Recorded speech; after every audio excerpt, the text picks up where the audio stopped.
Welcome into a supersized edition of The Sweat as we try to stuff in as many DFS plays and bets before the Thanksgiving holiday. I'm Jesse Cofield. Here's what we have on the menu for today.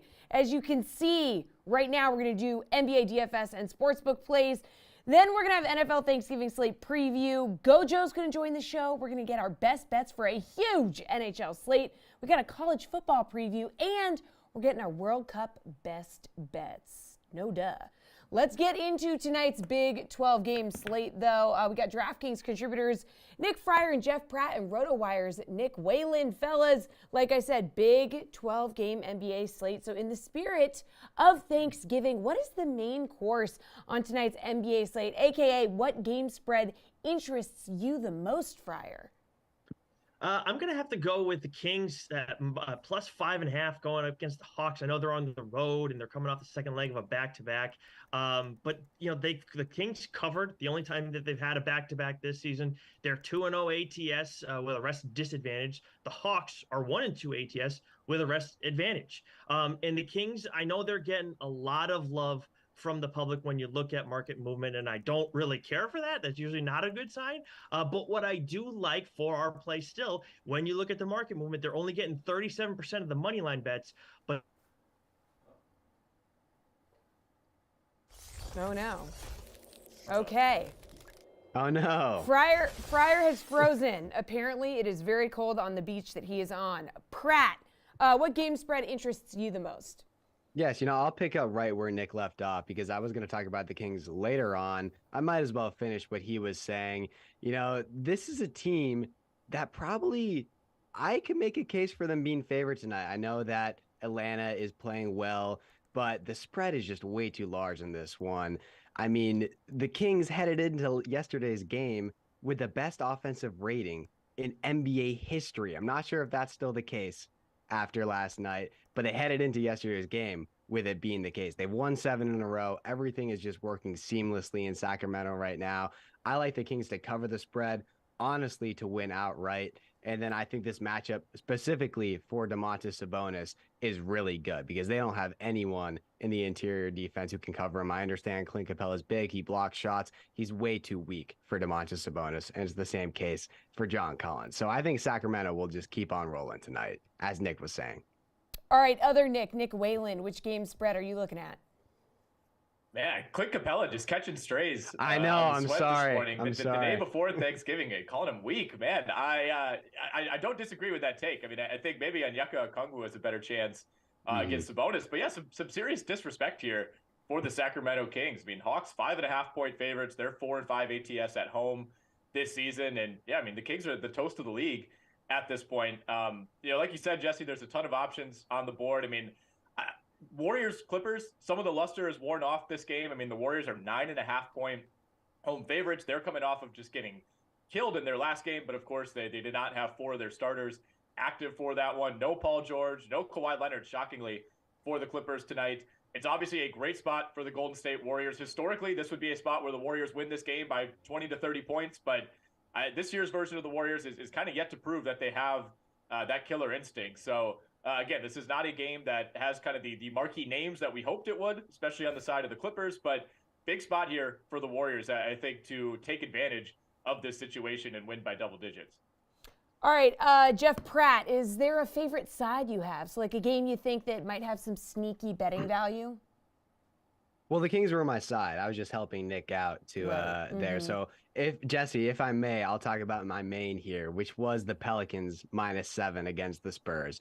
It's just a complete disaster in San Antonio right now. They've lost 3 straight games by 18 or more points. And it really is just the most basic issue of not having nearly as much talent as their opponents. Greg Popovich, in my opinion, is still an elite coach. But there's only so much you can do when Keldon Johnson is your best player. And I know I just disrespected Clint Capella. I'm not disrespecting Keldon Johnson. I think he's a phenomenal basketball player. But he has no business being your best player, your second best player, probably your third best player if you're going to compete for an NBA championship in this day and age. And then on the other hand, the Pelicans have won 4 of their last 5. They have Zion Williamson back in the lineup right now. I can't imagine this game even being remotely close. All right, Fryer, allegedly you're unfrozen on the beach. Hit us with your favorite side, so a game you think might have some sneaky betting value. Yeah, sorry about that before. But looking at the Warriors game, I know Nick was just talking about it. I mean, I feel like that game should be a double-digit spread. I know we're right up against it with it. Clippers are 2-1 against the spread as underdogs, but as we talked about before, no Paul George, no Kawhi. Whereas all the Warriors stars are rested. And looking at the market movement too, as I was trying to talk about with the Kings before, with the Warriors, they're only getting 47% of the spread bets. But you look at the handle, they're making up 79% of the handle right now on DraftKings Sportsbook. So I love the Warriors at -9 tonight. All right, Nick Whalen, a game you might think has some like sneaky betting value in there. I'm looking over at the Timberwolves and the Pacers. I don't know that a ton of eyeballs will be on this game tonight, but Timberwolves only 1.5-point favorites on the road. I mean, Indiana, to its credit, has done a pretty good job covering this season, despite being a team that I think we're kind of waiting to maybe pull the plug on this season at some point. They're 11-5 ATS, so I get it. But Minnesota, they've been really up and down. They seem to have maybe figured things out of late. When you watch these games, the thing with the Timberwolves is they have all this talent. It doesn't always seem to coalesce together. One night it'll be a big game for Anthony Edwards, then it's Karl Anthony Towns, then maybe Rudy Gobert will get his turn, but they never really seem to be on the same page on the same night. But they're still talented enough to beat teams like the Pacers. So I think there is some value here on Minnesota at -1.5 at Indiana. All right, Nick Whalen, how about dessert? So, like, which game on the board is your guilty pleasure? Maybe a little riskier bet here, but something that you'll have fun watching tonight. Yeah, well, a lot of options that fit that criteria. I would normally say Pistons Jazz, but with no Cade Cunningham, that kind of takes some of the appeal away from the Detroit Pistons. You know what? Let's go over to the Trailblazers and the Cavs. And the Cavs are 8.5-point favorites here. The Blazers are 3-3 straight up this season without Damian Lillard. So there's a chance that they can hang around in this game. But one, I love watching this Cavs team. Super, super fun to watch. A lot of young talent. Darius Garland, Donovan Mitchell, they fit together seamlessly. And then on the other side, the silver lining of Damian Lillard being out is we're getting extended looks at Shaedon Sharpe.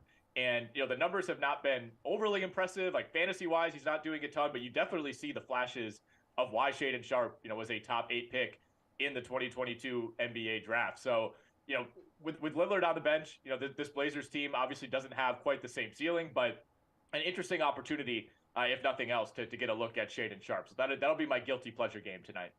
All right, Fryer, guilty pleasure.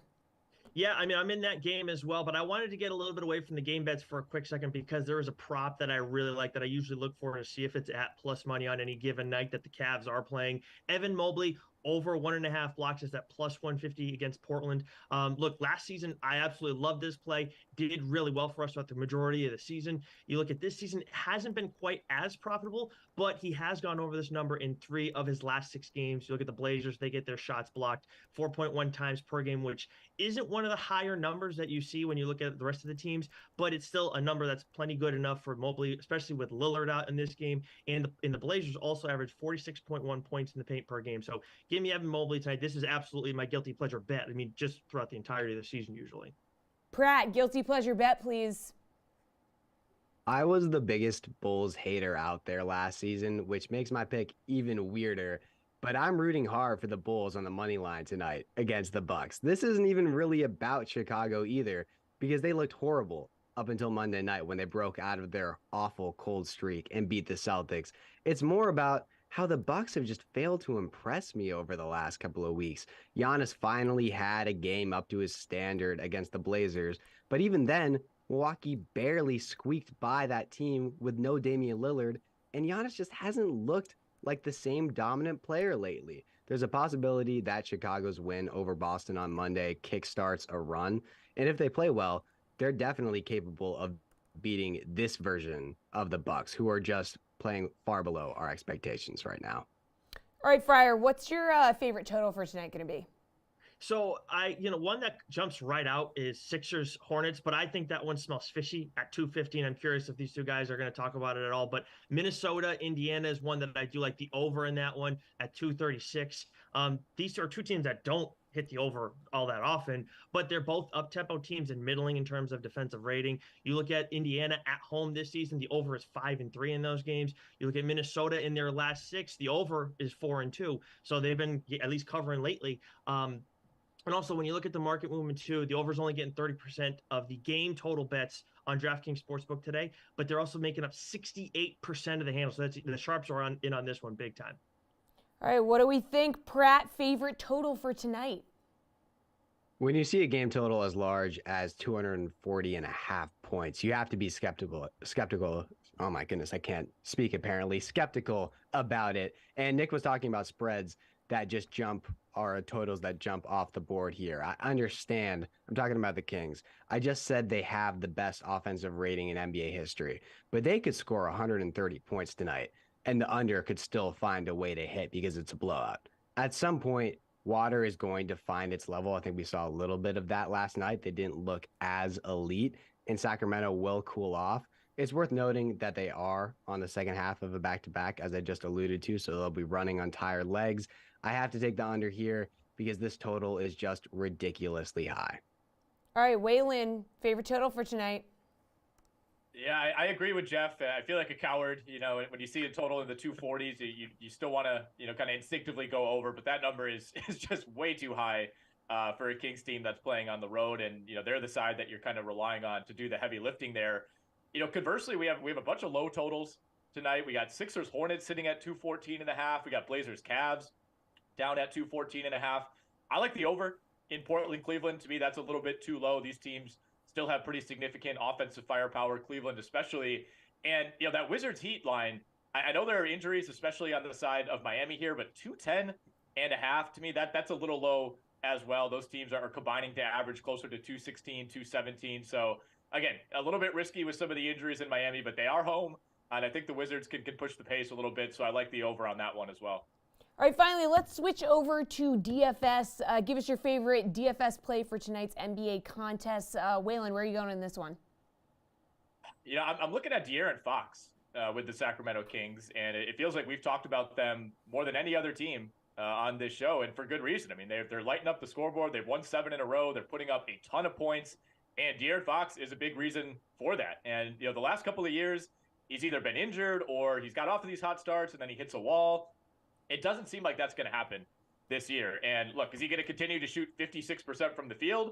Probably not, but he's finally improved as a three-point shooter. He's hanging around 40%. The free throw shooting is significantly better. He was a very poor free throw shooter for a guard earlier in his career. He's now up in the mid-80s. The assists are up. The steals are up. The scoring is up. I mean, De'Aaron Fox is making an all-star push, and he continues to kind of be a discount, I think, relative to some of his peers on DraftKings. So I love him in the low 9,000s. Farrah, who's your favorite DFS play? Yeah, I mean, with Kawhi and Paul George out, of course, you're looking over to the Clippers and see where you can get some value out of that team. And two guys that jump out are John Wall and Norm Powell, both in the 5K range. John Wall being a little bit more expensive at 5.8, which is pushing me a little bit towards Norm Powell at 5.3K. You could roster both, but I like Powell if you're picking just one between the two. Both have scored 30-plus DK fantasy points in the last 2 games, and those games Kawhi and Paul George both played. But when you look at the usage rate difference for these two guys, they have John Wall does pretty well in terms of usage rate when those two guys on the floor. Norm Powell, though, gets a 7% bump. John Wall still has the higher usage rate between the two guys when those guys are off the floor. But seeing how much growth Powell gets with no Kawhi and Paul George shows me he's more inclined to have a ceiling game tonight between the two, and both have a good floor. Pratt, where are you going for your DFS play for tonight? First things first, if Jason Tatum is out tonight, it's Jaylen Brown. He's only 8,400. His usage rate would likely jump over 35%, potentially even over 40%. They just run almost everything through him offensively. If Tatum plays, I will go with Lauri Markkanen, who's apparently the best player in the NBA right now. He scored 47-plus fantasy points in 2 of his last 3. His usage rate, that's what Nick was talking about, it's really jumped up as of late, surpassing 25% in 3 straight. Tonight, he plays the Pistons. They rank dead last in fantasy points allowed to big men. I think there's potential for a really strong return on investment with Markkanen. All right, good stuff, guys. Before we go, we're starting a poll on this episode of The Sweat. So what is your favorite Thanksgiving food? Fryer, where are you going? So I love mashed potatoes and gravy, but I think if I have to pick one, it's got to be stuffing. If I had that pulled on me, I'd be pretty upset. I also want to say, if anybody says cranberry sauce on this show, then just tell them to go pound sand, please, Jesse. All right, I will make sure to keep that in mind. Pratt, please don't say cranberry sauce. I won't. Mac and cheese. Mac and cheese is the best food in existence, not just Thanksgiving. All right, Waylon. Green bean casserole. Can't believe it's still on the board. Green bean casserole with the, kind of whatever those crunchy onions are called. Maybe they're just called crunchy onions, but got to be loaded up with those. Okay, controversial pick from Waylon, but I don't think so. But we'll take it. Green bean think casserole. so. Green bean casserole. I don't know. Green bean It casserole. sounds weird. It does sound weird. All right, good stuff, guys. Appreciate the time as always. We're gonna take a look at the Thanksgiving NFL schedule coming up next.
Here's a look at the tasty NFL Thanksgiving Day matchups. We're starting it off at 12:30 with the Bills at the Lions. Second week in a row for the Bills in Detroit. At 4:30, you're going to have the Giants at the Cowboys. Classic, as always. And then at 8:20, wrap things up with the New England Patriots at the Minnesota Vikings. All right, everybody, welcome back to The Sweat. Say hello to DraftKings contributors Jeff Ulrich and Pierce Dietrich.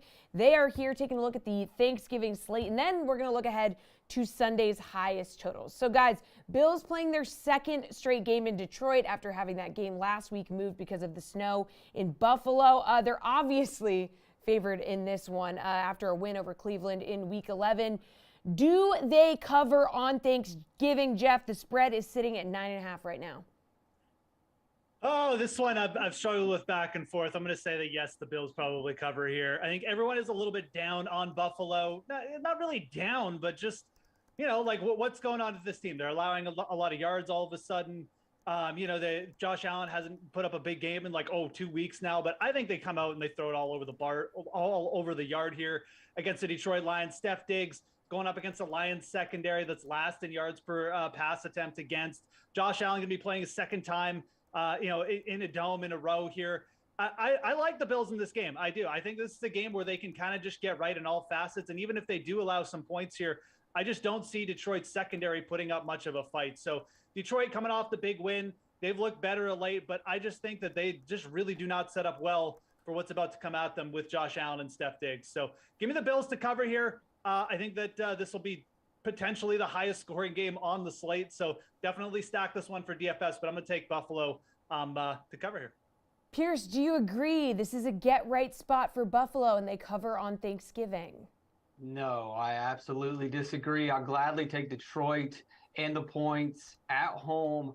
on Thanksgiving. You look at what Detroit does when they're a home dog. They've covered, not, they didn't just cover in 5 of their last 7 as home dogs. They won those games. They've covered in 6 of their last 7 as home dogs, and they should have covered in all 7. They missed it by just 1 point. Under Dan Campbell, they're 17-10 against the spread, 9-4 against the spread at home. You look at games when they're 6 points or worse as dogs, they're 5-0 in those situations. The Lions may not win this game. They may not necessarily be a good team, but we know under Dan Campbell over the last 2 seasons, they're great at covering the spread. They're usually bring out the best in them under Thanksgiving. And then also, Buffalo just doesn't look that good at the moment. All right, Pierce, what's your favorite DFS play in this one then? Just play Stefan Diggs. Jeff alluded to this. Look, I expect a lot of points. We've got a huge over-under. Buffalo might win this game. Even if Buffalo loses this game, which I don't think will happen, either way, they're going to move the ball. They're going to get the ball to Diggs indoors in the dome. It's another week to get better for him and Josh Allen. As Jeff mentioned, the pass defense in Detroit is pretty awful. And that is a nice way of putting it. If you look at one of their cornerbacks, they rank 120 out of 120. And then the other cornerback just gave up 4 catches and 77 yards to Kenny Golladay, who hasn't done anything this season. Diggs should be able to tear this defense apart. And I don't think that Buffalo is necessarily going to pull away and be able to completely let off the throttle. And even in cases where they kind of get up by double digits, this team just simply doesn't run the ball. They just keep passing. There's a high floor with Diggs. There's an incredibly high ceiling. He could have one of those 2-3 touchdown games in this matchup. I know he's expensive, but there's plenty of value on the board. Jeff, you seemed like you like Diggs too in this spot. I definitely like Diggs in this spot. You know, Pierce wants to put all his Thanksgiving money on the arm of Jared Goff. Let him do it. But we'll just keep targeting the Buffalo Bills here. I think there's a couple different interesting ways to do that for DFS. Obviously, Diggs, Josh Allen, the stack is going to be popular, but I'd take a hard look at a guy like Isaiah McKenzie in this matchup. It's such low sentiment coming into this game. Snap count went down. You know, you've got the rookie Khalil Shakir, whose snap count went up. But McKenzie, this is what the slot position does in Buffalo. You know, it gets ignored in certain game scripts where, you know, they run the ball. Like Isaiah McKenzie's not out there blocking. So last game, the Bills ran for 180 yards with the running backs. They're not going to do that this week because A, they just don't do that on a consistent basis. And B, the Detroit D-line is actually pretty good. Isaiah McKenzie, I could see being an integral part of this offense, potentially perking up with a big play. It's a player with a lot of speed. You get him in space against a bad secondary.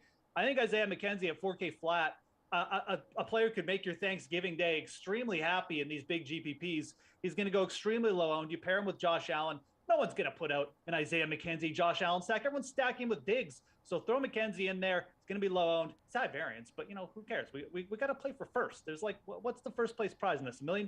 Probably. It's always that. Yeah. Seems like it always is. That's why they call it the Millionaire Maker, Jesse. Yeah, Millie Makers, Jeff. Yeah, all right. Emerson's not here, so I got to give out the good information today. Yeah, I'm sorry. Thank you, obviously. All right, Giants and Cowboys face off on Turkey Day in what will be a very pivotal game in the NFC East. All right, Cowboys just dismantled the Vikings, and the Giants, after starting the season 7-2, inexplicably were dominated by the Lions at home, okay? Cowboys heavy favorites in this one, 10 points. So do they carry their momentum from their Vikings win and roll again in this one? I mean, Jeff, the Giants have covered the spread in 5 of their last 6 games as underdogs. So I think we can agree that the Cowboys are going to win this one, but can the Giants maybe cover? No. Okay. This is just this is basically going to be a repeat of what we saw in Mexico City with the 49ers and the Cardinals. You got a team in the Giants. Everything is stacked against the Giants this week. 2 linemen down in the last game. Adoree Jackson out. Now they've got to face a Cowboys offense. It's just basically turned into a little bit of a juggernaut here. You've got Tony Pollard finally getting the main carry roles. Zeke Elliott will probably be healthier as well. He'll take some red zone carries. That's fine. He's not going to be siphoning carries off for Tony Pollard anymore and killing this offense. Dak Prescott, 76% completion rate in 3 of his last 4 games. 22 of 25 attempts completed last week. This offense is absolutely rolling right now, and the Giants do not have the bodies to cover it. Daniel Jones is going to be lucky if he survives this game. 10 points. This line has moved from 8 to 10 points, and it's still like there's still people betting the Giants here. Dallas is going to absolutely demolish this Giants team. You've got a Cowboys team who's angry because they gave up that team against the Packers. They know they got to catch the Eagles, and they can absolutely bury the Giants here with a win. This line needs to get up to like 14 for me to even consider taking the other side. Take the Cowboys. They're going to cover big here. Pierce, do you agree Cowboys cover big? Yeah, I do agree. Let's start with two trends. Giants last 40 games, the under has hit 73% of the time. Cowboys last 30 games, they have covered the spread at a 72% rate. That's pretty impressive. They're 4-1 against the spread this season at home. Cowboys are going to cover, and Jeff already pretty much spoke to what we're going to see. Great pass rush, good secondary against a Giants team that doesn't have any receivers, that now has an offensive line that improved this season, but now they're injured. They're in a real rough spot. I can't see the Giants offense scoring any points. As we've already mentioned with the unders, I think the Giants just can't put any points on the board, and Dallas throttles them. Have you guys seen the Cowboys helmets they're going to be wearing too? That's worth like 4 points right there. Oh, okay, fair They're enough. super clean. They're just fire. So Jesse. clean. That's just all right. Worth 4 points. We'll put that in. Pierce, what's your favorite DFS play in this one, and why is it a Giant? It is a Giant, and it's going to be super freak Richie James at 3,400. Wan'Dale Robinson went out last week. He's not coming back. He's their main slot receiver with a 6.8 ADOT. Daniel Jones checks down to him all the time. That's going to be Richie James in this game. And if you look at the matchup, Dallas, heavy pass rush, good secondary corners on the outside. That means Daniel Jones, who already kind of dumps off to the guy on the inside, is going to be dumping off to the guy on the inside more than usual. And we're also going to benefit from they're going to be playing from behind, so that means more passing, probably get some garbage time points. If you see when Richie James jumped into this game last week, 3 catches for 48 yards and a touchdown and a blowout, I expect kind of a similar play from him. I mean, he's all right. Maybe not the play that you take home to mama, but very cheap. Going to save you some money on Thanksgiving. All right, Jeff, very interesting take from Pierce. Where are you going for your favorite DFS play? Absolutely. Poor Richie James. Doesn't get to see, whatever. Look, you could honestly, I like all the Cowboys on this game. You can pretty much just stack all the Cowboy studs, but I think that the one that I like the most is Dalton Schultz at tight end. 3,800. I think a lot of people are just going to gravitate towards TJ Hawkinson because of his target rate, but he's in a tough matchup. Schultz dominated the Giants last year, over 60 yards, touchdowns, both performances. You look at Schultz over the last 3 games, 20% team target share. This guy's back to what he was producing last season. Everybody loved this guy at the start of the year. He got injured a little bit. He just started slow. He's basically back, though, to what he was doing. The Cowboys with their play action rate, they're getting CeeDee Lamb and Dalton Schultz open down the middle of the field now. You've got a Giants secondary. We've got 3 DBs banged up. Safety, like Dalton Schultz could easily come in here, dominate, get a couple touchdowns. I really like him in this matchup. 3,800. That is the Cowboy that I really would gravitate towards. I think probably the best value, but like Tony Pollard, CeeDee Lamb, Dak, honestly, if a Cowboys a domination stack here ends up winning the Millie Maker, don't be shocked at all. All right, guys, the Patriots had one of the ugliest wins you will ever see with what was basically a walk-off punt return, a 3-3 game against the Jets. Meanwhile, the Vikings followed up one of the most memorable wins in team history 2 weeks ago in Buffalo with an absolute stinker of a performance, 40-3 drubbing at the hands of the Cowboys. So the Vikings, small 2.5-point favorites here, okay? But is there any way to get a read on this game, Jeff? Admittedly, like this game, is, I think most people are just kind of saying, well, maybe we'll just take the points here with the Patriots. I'm gonna go against myself and just take the Vikings.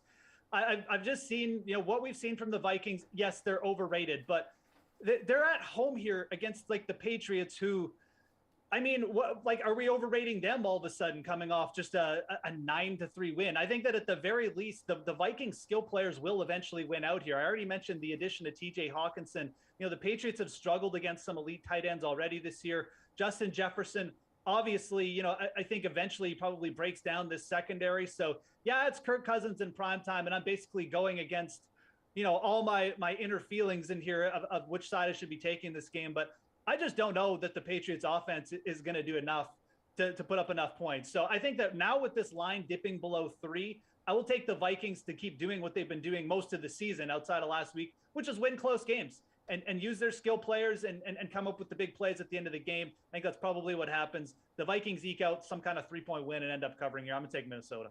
Yeah, Piers, the Vikings have won each of their last 10 games as favorites. Well, before we jump into the spreads, here's an over bet for you. Last 9 Patriots games where we had an over-under in the low 40s, the over is 8-1. Last 41 games for Minnesota, the over is 26-14-1. So heavily consider going with the over in this game. As far as spreads go, the line kind of stinks. I'm surprised that the Vikings, the team that a week ago looked like maybe they were a Super Bowl contender, are only favored by barely, not even a field goal in this game against the Patriots. Is it an overreaction to their drubbing from last week? Dallas was a perfect matchup to destroy the Vikings, and that's exactly what happened. But the line still stinks. There's something up here. Well, there's a reason why this game is going to be close. There's a reason why New England's going to cover, and there's a reason why New England probably is going to win outright. And that's New England has the second best pass rush. Why did the Vikings get destroyed last week?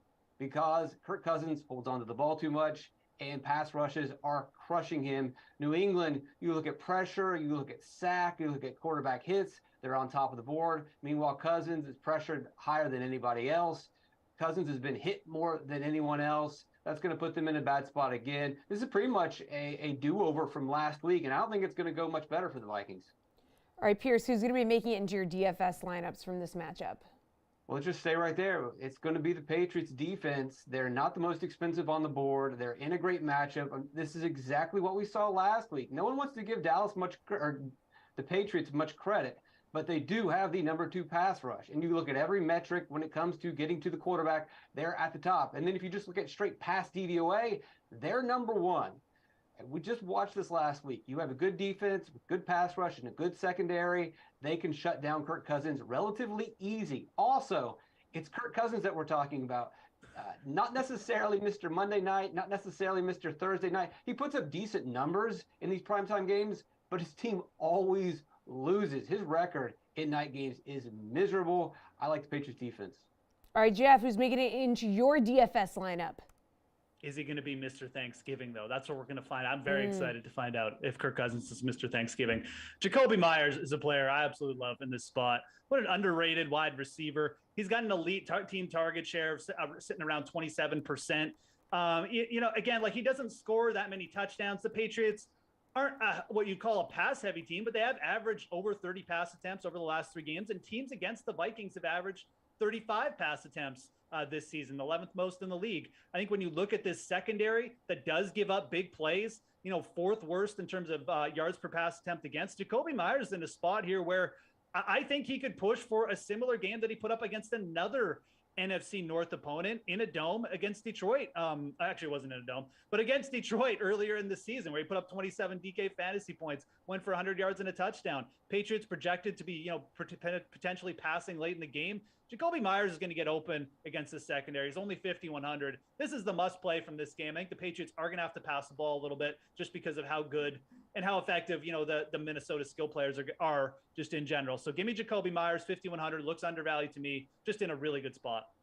All right, guys, let's move on from Thursday and look at some of the interesting game totals that are on Sunday's slate, okay? So first up, one of the highest totals on the board features Pierce's team, the Seahawks hosting the Raiders. Total here is 47.5. So, Jeff, do you like the over or the under? 4 of the Seahawks' last 5 games as favorites have gone over the total points line. Yeah, I think you got to lean to the over here. I think that, when you look at the Raiders, obviously coming off that big win, I actually kind of probably would rather just play the team total over on Seattle. But when you look at the Raiders, I mean, there's just nothing that they're going to do that's going to stress out Geno Smith or this offense. And I think Kenneth Walker is just in a spot here where you've got the Raiders giving up 5 yards per carry over their last 3 games. Kenneth Walker potentially just going to put this team on his back on his own. And if Seattle does get out to a lead here, it's not like the Raiders are going to be lost. Josh Jacobs obviously still a thing, and Derek Carr certainly a serviceable quarterback. So Seattle's defense just not what you call shut down, and probably not going to shut down the Raiders. But I really do think Seattle potentially has the potential to get to 27 or even 30 points in this spot. So on that alone, I'm going to take the over here. I think that the Raiders probably do enough to get us over 47. Pierce, do you agree? Yes, I do agree. The Las Vegas defense is terrible. Seattle's offense is heating up. Sure, they stalled a little bit in Germany. That's understandable. They've had the bye week to regroup, and they get a great matchup. The only question here is, will Las Vegas score? And I believe Las Vegas is an overs team. Early this season, they hit 4 overs in a row. Then they had that terrible game against New Orleans. Then they missed the over by 1 point against Jacksonville. They should have went over against Denver, but Denver doesn't know how to score. So there's a very good chance that this team could be almost an 80% over offense. And I expect that they're going to get enough points. So both teams are going to get over this 47. All right, guys, Ravens and Jags. They were up near 46, but now down to 43.5 for the total. Like, I mean, Jeff, is there going to be enough offense in this game to get to the over?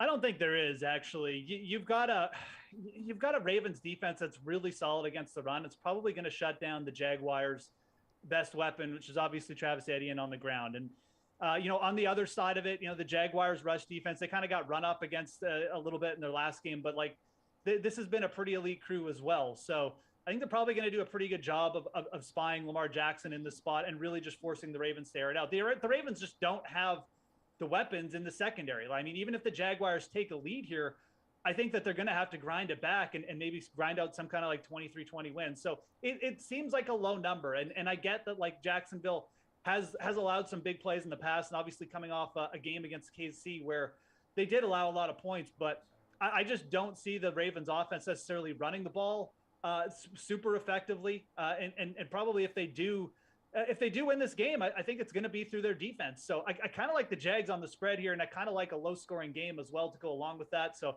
give me the under here. Just the Ravens offense. Could Lamar run it up and just pick this Jags defense apart? I don't think so this week, just with the Jaguars being at home and well rested. Pierce, each of the Jags' last 5 games at home have gone under the total points line. I mean, this is not going over. This is not going over. We're going to go with the under. Jacksonville and even Baltimore, the offenses just don't look very good at the moment. Jacksonville has gone under in 4 straight, 5 of their last 6, and they're going to face a defense that ranks 11th in DVOA. Baltimore has improved their defense somewhat. And then you look at the Baltimore team, they've gone under in 5 of their last 6. Their offense doesn't look very good. They're going to face an average, but average is good enough, rush defense when you're facing Baltimore, who doesn't really have any running backs. The biggest weakness that Jacksonville has is their pass defense, which has been pretty miserable. But as Jeff mentioned, Baltimore doesn't really have any receivers, so they can try to air it out, and maybe they'll move the ball some. But look at that receiving core. I mean, it's Mark Andrews, and then what? I don't think either offenses have enough firepower, and the defenses are just good enough that this will go under. All right, Jeff, Canadian Thanksgiving is long gone, but we are still going to get you in on our poll about favorite Thanksgiving foods. So, Jeff, what's yours? You come to Thanksgiving and somebody puts down a plate of candied yams in front of you, and you're like, why do we get this once a year? This is one of the greatest inventions of the 20th century. Candied yams. Sweet potatoes are good. Sugar on top of them is even better. Candied yams, very underrated Thanksgiving food. Again, I mean, I would like to see it more than once a year, Jesse, if I'm being dead honest. All right, I love that from you. Pierce, where are you going? Turkey? I don't really have one. Oh my God, get this guy out of here. Oh my God, that was just turkey? Really? Turkey? Oh Yeah. God. All right, well. Pierce is the guy, you know what he does? He takes the driest piece of white turkey and he just puts it on his plate. No gravy, No nothing. gravy, nothing. Just the most boring thing, whatever. True. All right. That's true. Eats it plain. That's Could disgusting. have just said mac and cheese or something cool. Pierce, I don't do but no. mac and All right. cheese. No. You don't mac do and mac and cheese. All right, get out of here. You guys are done. All right, we just finished talking about the Ravens, and what better time to mention to our users in Maryland that DraftKings Sportsbook is now live in your state. That's right. New customers can bet $5 and get $200 in free bets instantly. So up next, though, the boys from the Gojo Show join us. I can't read right now. As we talk football and Thanksgiving, including, did Zach Wilson miss a chance to make good with his defense after Sunday's 10-3 loss in New England? Well, it just came out he's not starting on Sunday, so probably, yeah. We're going to get Mike and Brandon's take next.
Hot pot alert, people. Every weekday, former Notre Dame teammates Mike Golick Jr. and Brandon Newman chop it up and give their unique perspective on the hottest topics across sports, pop culture, you name it. So you can grab the show wherever you listen to your favorite podcasts. Spotify, Apple, Google Podcasts, the iHeartRadio app. But you can also check the guys out on The Sweat right now, right here, right now. That's right. You guys, welcome in. Thank you for being here today. Fellas, we're 11 weeks into the NFL season. All right, let's just get right into this. Mike, has any team risen above the competition to look like a legit Super Bowl contender? Or is this the most wide open NFL season we've seen in a while? I would say it's definitely the most wide open I can remember, just because expectation and reality were so different, right? You look at the NFC, where we expected it to be the Rams, the Packers, the Bucks, all of whom have fallen from grace in a really, really surprising way.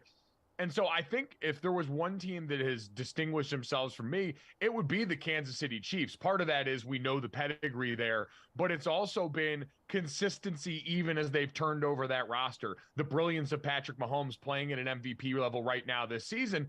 But even to your point, that's a team that is much less explosive than it used to be, even if it is incredibly productive. And so we've seen plenty of close games involving them. It's not going to be an easy road to go, especially if teams like Buffalo get healthier down the stretch of the season. But I would say at this point, I would be most comfortable backing Kansas City if I was someone looking for one team to put my trust in. Brandon, what do you think? You took your glasses off, like you're about to give us some really intense, you had to take your glasses off to tell us what you're about to say.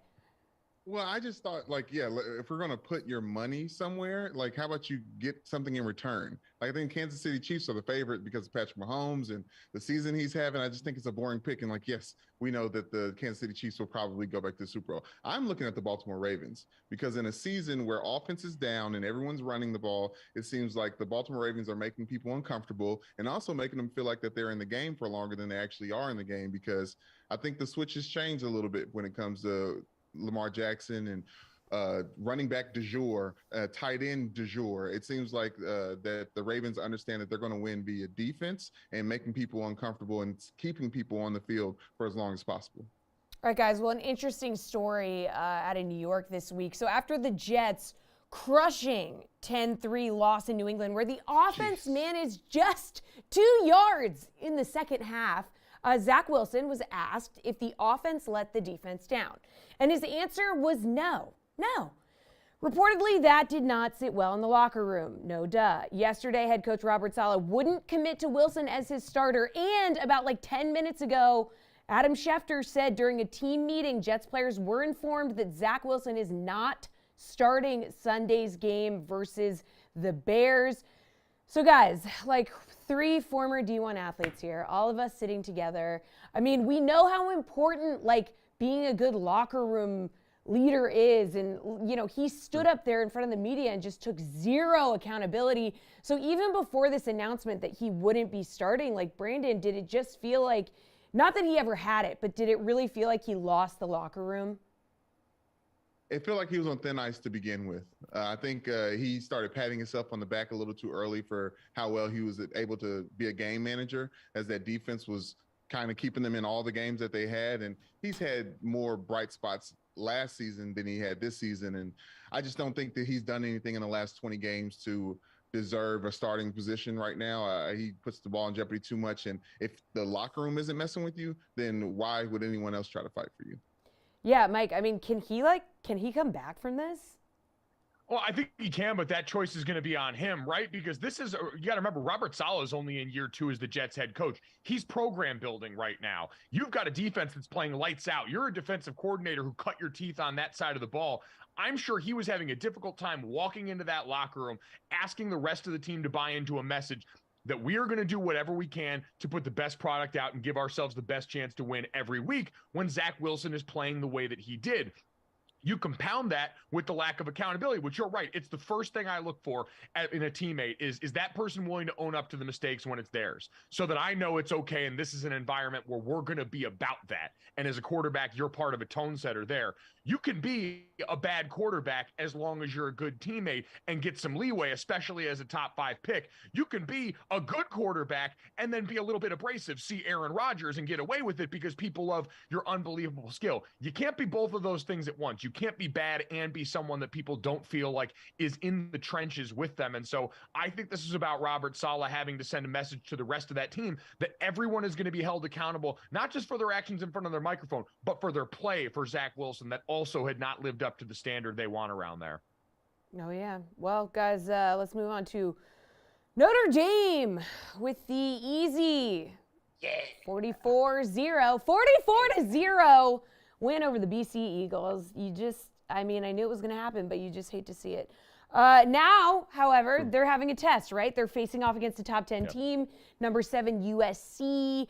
So, Mike, can the Irish walk into SoCal and get the upset here?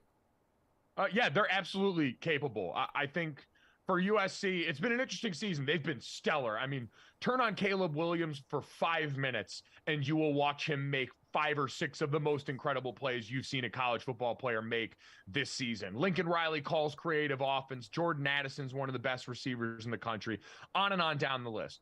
This team has thrived off turnovers and that offense because the defense, as we saw in that primetime game against UCLA, in their loss against Utah, isn't going to stop a whole lot of people consistently despite the talent that they've got over there. So for Notre Dame, who faced a great offense in week 1 in Ohio State, had a game plan that was predicated on ball control offense and playing stingy defense, walks in with, I think, one of the best defenses that USC has seen all season long right away, and an offense that right now is capable of executing that game plan much better than they were in week 1 of this season. The offensive line and the running back room have really started to gel and develop down this long course of the season. Tommy Rees can do enough disguising a quarterback that's going to be up and down the way we've seen Drew Pine be this season. And so I think Notre Dame can attack USC the same way they wanted to attack only Ohio State, only now they're more capable and more seasoned after a long run of figuring out this team's identity really well during the last, I'd say, month of the season. What do we think, Brandon? I mean, can Notre Dame walk in and play spoiler? I think the only reason they can is because this is rivalry weekend, and they are playing the best football that they've played right now. And a lot of those teams, I'll say it this way, a lot of people in Notre Dame want to beat USC. They've wanted to be USC regardless of how this season was going to pan out. They could have went 0 and whatever and get to that USC game, and it would have been the most important game to win that season for Marcus Freeman in that group. So I think this is going to be an old school college football game, much like we'll see with the Michigan and Ohio State, where it's going to be a game control. I understand Caleb Williams does amazing things, but I think we have some answers for him with Benjamin Morrison and things like that. But Michael Mayer's going to go off in what it could be his last college football game we ever see him in, depending on what bowl game they're in. I just think all the variables are leading up to this actually being just as good, if not better, as what we're going to see from Michigan and Ohio State this weekend. Ooh, can't wait to see how that turns out. All right, Brandon, let's pivot away from football here. Any other sports stories that have caught your eye here before Thanksgiving? Yes, obviously it's World Cup. We've been given World Cup dates all season long, but I'm not in it well enough. I don't even have it on in the background yet, Jesse. So I don't know. I can't give you anything. Yes, World Cup's going on, but other than Mbappe's header, I can't tell you anything what's going on. Okay, just like World Cup in general. Mike, what about you? Yeah.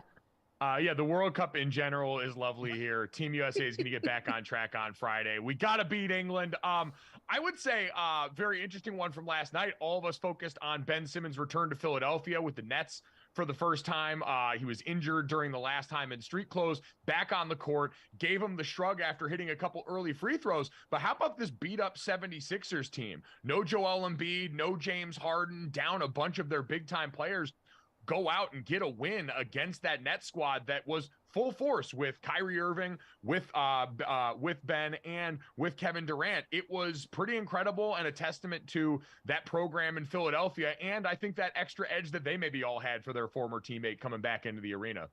I mean, they decided to play defense out of nowhere, which was egregious and broke Kevin Durant's 25 game streak. I don't, our 25 points game streak. He had 7 in a row. It's just, it's too bad that I'll echo what Charles Barkley said. It's too bad that the Nets didn't go out there and win that game for Ben Simmons. Yeah, but the 76ers just had to do it to Ben Simmons. They had to do it to him. All right, we've been polling everyone on the show today, guys. What is the GOAT of Thanksgiving food, Mike? Ooh, the GOAT of Thanksgiving food. I'll go pumpkin pie. I will say that dessert is my favorite part of usually any meal. I understand that people tend to have pumpkin pie and sweet potato pie at odds. I think they taste pretty much the same, and I think we make way too big of a deal out of that distinction. So I would say the Thanksgiving pumpkin or sweet potato pie at the end would be my GOAT. Interchangeable. Brandon, what about you? Okay, I'll let you live with the interchangeable comment because it's not. But I got to go with the glue, the adhesive of the Thanksgiving plate, and that is cranberry sauce sliced from the can. Obviously, you got to get the ridges from the can so you know where to cut. But I think it's a perfect glue for a lot of things. I'm a big mixer. I'm a big, I put things together. So I need that cranberry sauce to blend the dressing, stuffing, whatever you call it, in the mac and cheese and the green beans, or like whatever is there. I need that little red. It's almost like a garnish of sorts to kind of mix things together. Ew. Yeah, absolutely wild take. A wild take. That's the most Brandon take of all time. You just that he would go canned cranberry sauce for the best item of the Thanksgiving like plate. You just monster. Said to take the most disgusting thing on the table and then mix it with everything else to just make everything disgusting. Okay, you can take it as that, but I bet I'm happier than you are at the end of Thanksgiving. I mean, yeah, you and your bad Jello. Yeah, like, I have a question for you, Brandon. Yes. Have you had that, whatever that stuff is that comes out of the can, the cranberry sauce? Do you ever have it except for on Thanksgiving? No. And I heard the argument recently about candied yams and how it should be an everyday meal. I do think that is my strong number 2, and you can have it all the time. But no, you don't have candy canes all the way through the year. You don't have candy corn all the way through the year. Seasonal items are seasonal for a reason. I know you like pumpkin spice. Yeah, I mean, who doesn't? But I know. Fair point. I mean, yeah, that's a fair point. I would drink an iced pumpkin spice latte in the summer, though. I will tell you that. If it was offered to me, I would take it. My favorite thing would be gravy for the reason that Brandon gave, because it's not disgusting. All right. Beef gravy or turkey gravy? Like, wait, what? Turkey gravy. It's Thanksgiving. Okay, I don't know. Well, beef gravy's gray, like brown, and turkey gravy's like kind of like white or No, turkey gravy's still brown. What do you mean? Is it? It's like a lighter Y'all doing brown, something different in your house. Looks I like mean, you've been sold beef gravy and told it was turkey gravy. I mean, you guys, Thanksgiving food's gross. Let's just all agree on that. All right. Finally, yeah, I'm sorry. It is. It's gross. I'm sorry. Like that take. You don't have turkey. Like, if turkey's so good, why don't we have it like the way we have chicken, where you're like, oh, let's have some this weekend? Like, yeah, no. There's not a turkey fried chicken. Turkey's overrated. I think turkey. I think the rest of it rocks. We have green bean casserole year round. We have macaroni and cheese year round. We have rolls and mashed potatoes year round. All those things work. Yeah, here. but like, don't poo green bean casserole, you monster.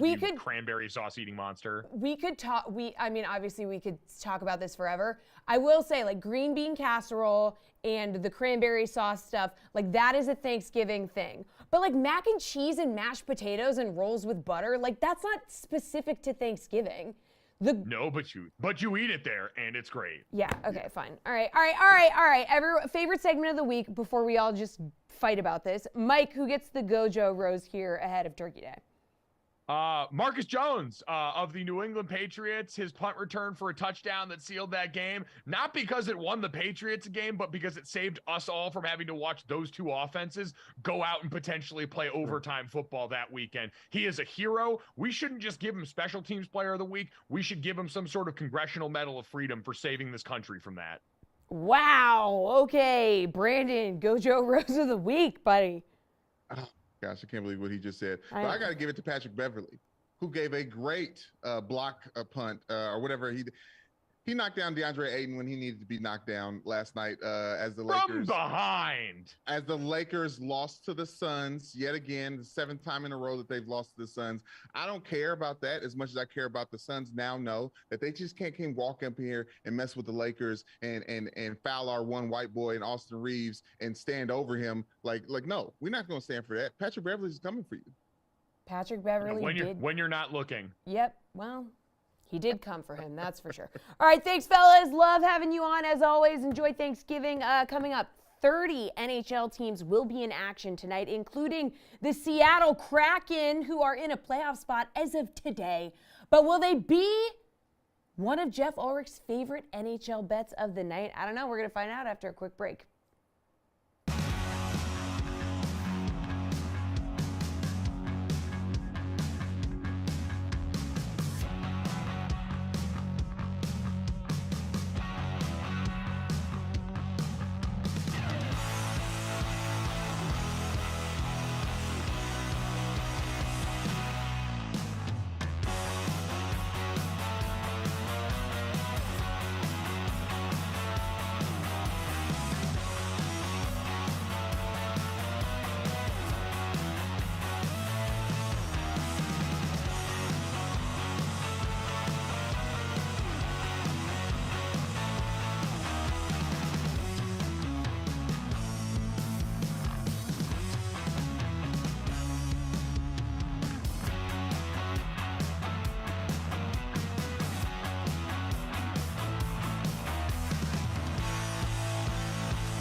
NHL opening face-off time with Jeff Ulrich. So Jeff is going to join us and give us his top bets and DFS plays on tonight's huge 15-game NHL slate. So let's try to get started here with DFS. So many players on the board, Jeff. I mean, just an embarrassment of riches here. So who's a good center that you feel like is going to be worth paying up for? So I really like Jamie Benn. Well, paying up for, I mean, we'll go for a couple different options here, but I like Jamie Benn at 4,700 if you're looking for a little bit of value right off the top. You look at the matchup for Benn, Chicago. I mean, fourth most shots allowed against in the league. And Benn is at a resurgent season. I mean, over a point per game pace now. Just an extremely good special teams player as well. So he's had a couple slower games in a row, but well, not really. I mean, he had 20.8 points in 2 games ago, but he was really on fire there for a stretch. I think it's a game where, again, Dallas could easily, put up 4 or 5 goals, and Ben just at 4,700 could easily end up with a multi-point night. So, like starting with him at 4,700, I think if you're paying up, you've got to target this Boston offense in some way, shape, or form. The Florida Panthers netminders have been objectively pretty bad across the board. Patrice Bergeron at 7,300. Just looking like he's too cheap. I mean, this is a player who's 9 goals already on the season, second on the Bruins in terms of that regard. They're fully healthy in all facets. Their power play's in a pretty good spot tonight as well. Give me Patrice Bergeron if you're going to pay up. It's definitely a night where I don't mind paying off the top couple plays.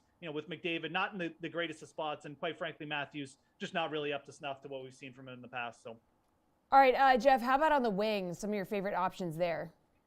Yeah, and again, like I'll start high here and then we'll go down low, but I just, there's no reason to not target the Dallas Stars tonight, especially their offense. Jason Robertson at 7,900, just turning into a fantastic player.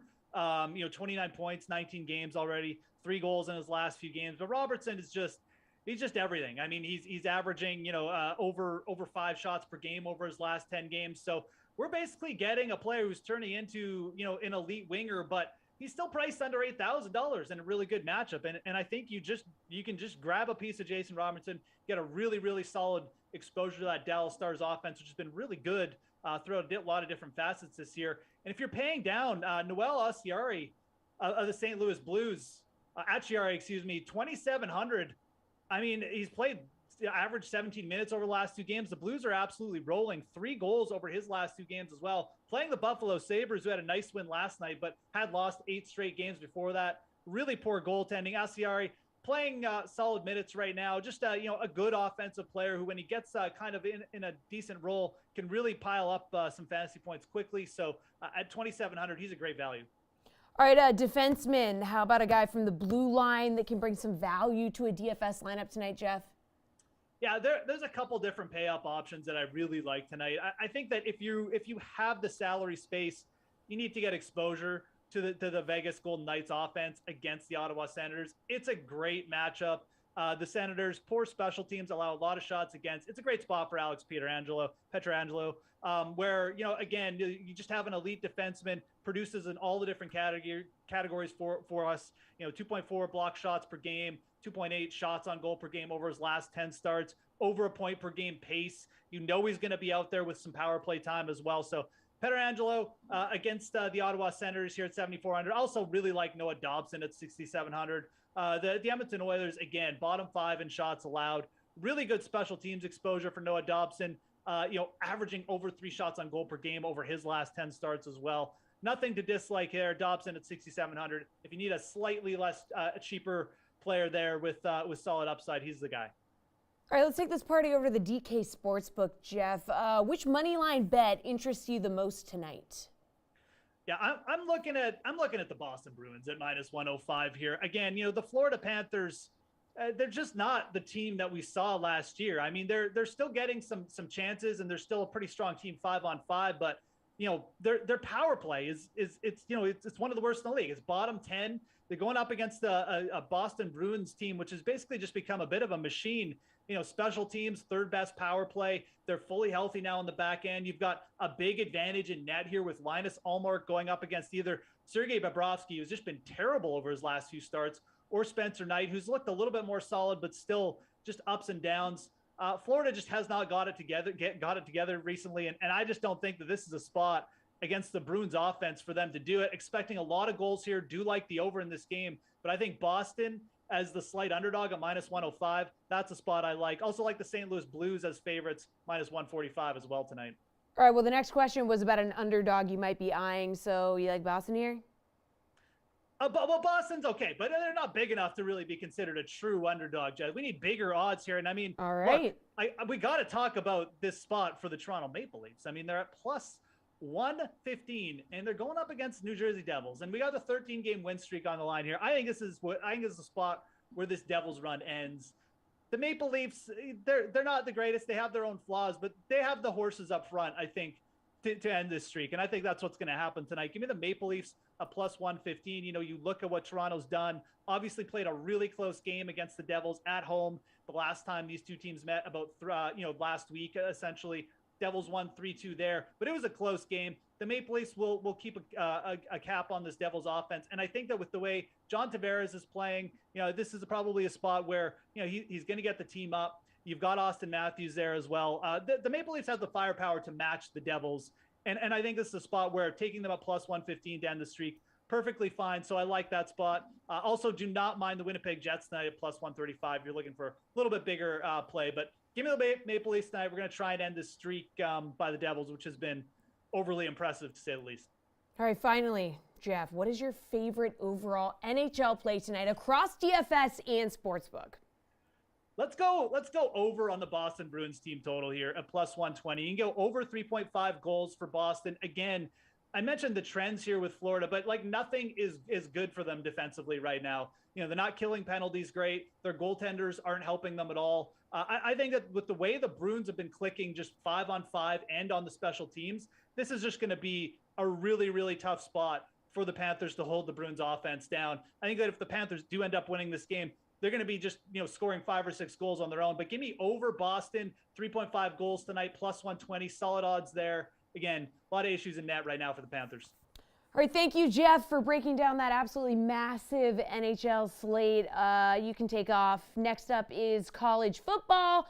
So we have a stacked weekend. Colin Sherwin going to preview it all for us. Coming up next.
Welcome back to The Sweat. I'm Jesse Cofield, joined now by DK Nation's Colin Sherwin. Colin, lots of college football goodness on the menu for this Thanksgiving long weekend. So let's start with Friday, which features 4 games with top 25 teams, okay? So number 21 Tulane at number 25 Cincinnati. Battle of Carolina, you got number 24 NC State taking on number 13 UNC at Chapel Hill.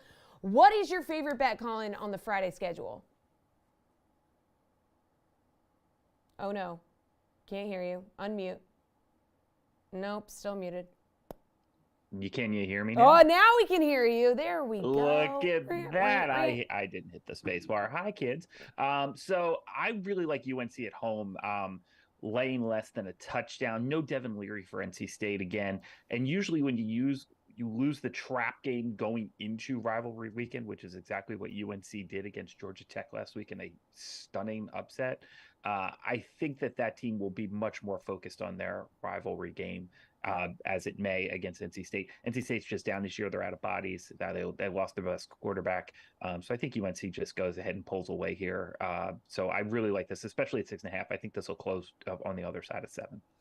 All right, so maybe the biggest game of the weekend, another rivalry matchup. You got number 3 Michigan visiting number 2 Ohio State. Buckeyes are favored by 7.5 here, but can Michigan pull the upset? I think Michigan can absolutely win this game outright for sure. Their ability to run the ball is just going to give Ohio State some problems, and then you're going to be able to throw off of that and get some play action movement. I do think that Michigan can win this game outright. It's 7.5 right now. I think it might actually, I think the odds, just because of the power ratings and the way these things work, I think it actually might close a little bit more towards Ohio State. But either way, I think just on the field, Michigan's going to be able to keep this thing close. At 7 or less, I'm going to be on Michigan, and I may even take a little taste straight up, because if they're going to win this game, they're just going to be able to run the ball. And if you can run the ball, generally you're going to be able to win outright anyway. So I'll definitely take Michigan at 7.5 or more. And then if there's a little money line in there, that might be a taste for me as well. All right, Colin, you called this one. TCU with the thrilling last-second victory over Baylor. You were on this. All right, now number 4 TCU looks to continue their college football playoff resume as they host Iowa State. Obviously, Michigan or Ohio State is picking up a loss this week. So if TCU can go 12-0, they could move even further up the standings. So, what do we think? Should they have any problem covering a 10-point spread at home here?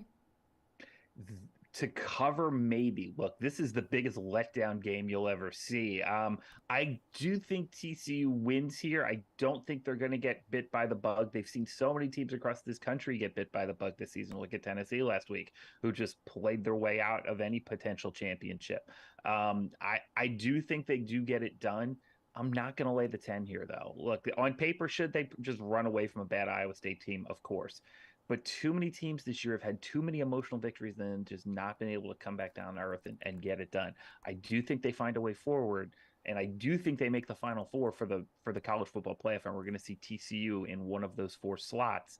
But they're going to have a tough time this weekend. They're going to get through it, but they're going to have a tough time. All right, what team should be on upset watch this week, Colin? I think Miami is going to show up because all of these kids want to put something on a game tape before they transfer. Pitt just doesn't have a lot of talent. The talent gap between Pitt and Miami is huge. The Canes are at home.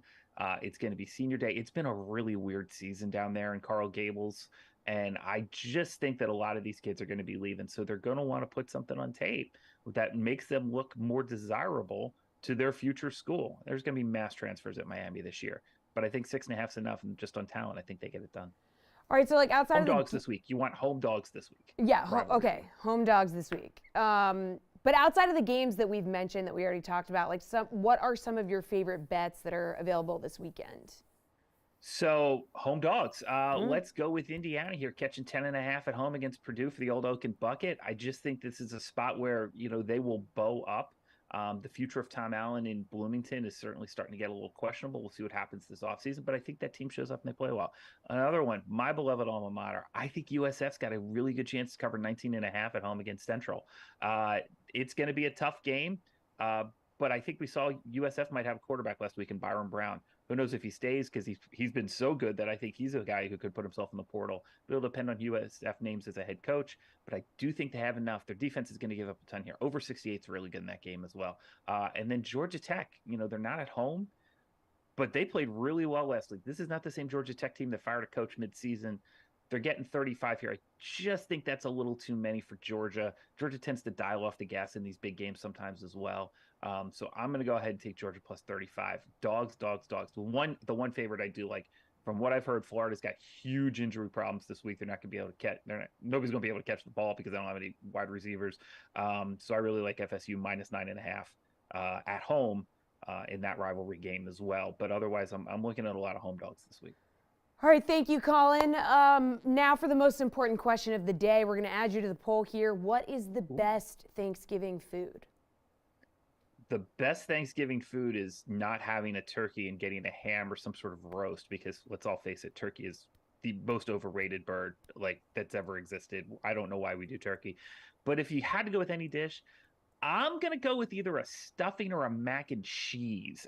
Give me some sort of carb to counteract that just weight that's going to weigh you down with the food.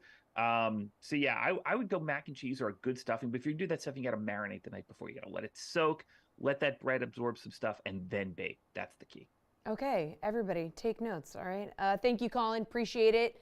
Coming up, the World Cup does roll on. We're going to preview the next set of games. Plus, look ahead to the weekend. Can the U.S. take out England? I mean, we need to, but probably not. DK Nation's Chinmay Vaidya joins us next to give his take.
Here's a look at Wednesday's games at the World Cup. Morocco, Croatia, 0-0 final, 2-1 Japan, the final of that one. Japan taking out Germany. Then you got Spain leading Costa Rica 3-0. That one's going on now. And then at 2, you're going to have Belgium versus Canada. That kicks off, like I said, 2 p.m. Eastern time. So that was Group E and Group F. Now let's get to it. DK Nation's Chinmay Vaidya is here. We're going to look ahead to tomorrow's games, starting with Switzerland and Cameroon. Swiss are minus 135 favorites here. Do you think they get off to a good start in the tournament, Chinmay? I think this is a great spot for Switzerland. They've been tremendous coming into this competition. They had a great run at the Euros last year. So I'll take Switzerland minus 135. Actually, on our preview segment, I had Switzerland winning this group. And given some of the crazy results that we've had so far in this competition, I still like that option. So I'll take Switzerland. It's minus 130 now, as you can see on the money line there. I also like the under on 1.5 goals in this game. Comes in at plus 205. I think this is going to be a low scoring one. Some of these early games have been very low scoring. So I'll take the under on 1.5 goals. It comes in at a nice value there. All right, next up we have Uruguay and South Korea. Uruguay favorite at minus 145 here in this one. Can South Korea pull off an upset? Uruguay, one of the favorites to reach the finals. The big question for South Korea was whether Son Heung-min would be available, and he has been declared fit to play. So that's a big boost for South Korea. However, I'll still take Uruguay in this game at minus 140. Uruguay has historically performed well in World Cups, and they've tended to get up for this competition. I like them against South Korea. South Korea does have a very talented striker in Son, but not much outside of him. I also like the over 2.5 goals in this game, comes in at plus 135. All right, so Cristiano Ronaldo's Portugal squad getting things started versus Ghana. Now, obviously, a lot of drama with Ronaldo right now. He is departing Manchester United. That was a mutually agreed upon decision after his Piers Morgan interview. That's been in the news a lot. So, very interesting time for him. In the past, Ghana has played teams tough at the World Cup, right? But Portugal, minus 260 favorites. Are they just too strong here? Portugal has struggled a bit in World Cup openers in the past. And you mentioned the Ronaldo drama. That's certainly going to be a storyline here. Interesting timing for sure with the World Cup going on. I'm sure he doesn't want to deal with this right now. But I like Cristiano Ronaldo as an anytime goal scorer in this match. Comes in at plus 120, which I think is tremendous value because if anyone is going to score for Portugal, I think Ronaldo is going to be in there most of the time. Portugal minus 1.5 goals comes in at plus 120. So that's an option there if you think, Ronaldo is going to carry this team. I like Ronaldo to at least get a goal, though, even if Portugal struggles overall in the match. All right, then we get our first look at World Cup favorites, Brazil, as they take on Serbia. They're minus 210 favorites here. Any outcome outside of a Brazil win would be just like a total shocker, right, Chinmay? I mentioned on the preview segment that I think Brazil has a pretty tricky group here. Serbia is a talented team. They got two outstanding forwards with Mitrovic and Dusan Vlahovic.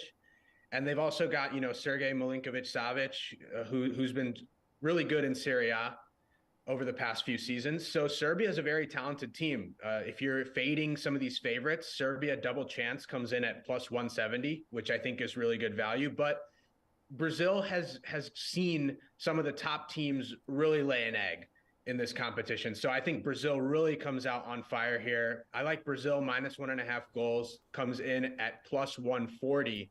I also like Neymar as an anytime goal scorer. That comes in at plus 120. All right, Chinmay, looking ahead to Friday, the U.S. faces off against England. We've seen both teams in action. England was dominant in that win over Iran. The U.S. getting the draw against Wales. Can the U.S. side pick up a huge win here as plus 500 underdogs? Any shot? So the last time these two teams played in a World Cup, it actually was a draw. There was some misfortune with the English goalkeeper that let the U.S. actually draw in that game.